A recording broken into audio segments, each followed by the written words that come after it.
And e-commerce is in fact now eclipsing traditional retail in the two biggest economies on earth, China and the US.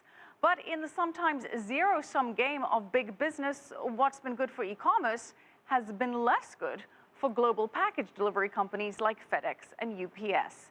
And Chris Casquejo explains just why.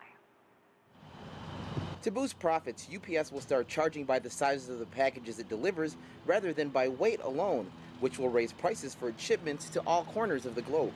The problem is the e-commerce boom. The more consumers buy online through e-tailers like Alibaba and Amazon, the more shippers have to cut rates to compete for their business. That means less profit for each delivery. Probably in 2015, UPS will see a revenue increase, but then the real question is, what's that going to look like in 2016 after the whole Amazon sortation network settles in and matures? But it's not just Amazon putting pressure on UPS. The U.S. Postal Service received approval in August to cut prices up to 58% for its customers who ship more than 50,000 parcels a year, a move that comes in time for the busy holiday shopping season. If profit margins continue to shrink as e-commerce grows, the shipping industry can expect leaner days ahead.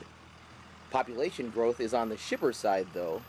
Federal Express is expanding in countries where populations are forecast to boom through the year 2030. Economists predict India's population to grow 24%, swelling by more than 300 million people. Brazil, 14% growth, adding 25 million people. And while China is expected to grow only 4%, that still represents 50 million people.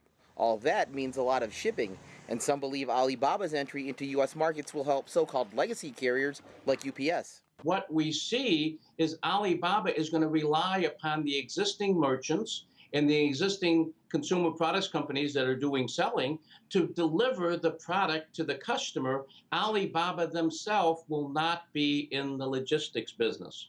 Amazon will be. Amazon is set to shake up shipping just as it did retailing. America's e-commerce giant has started making deliveries to consumers in San Francisco, Los Angeles, and New York. Amazon says it expects its delivery network to revolutionize shipping for millions of customers. Chris Casquejo, CCTV, Seattle.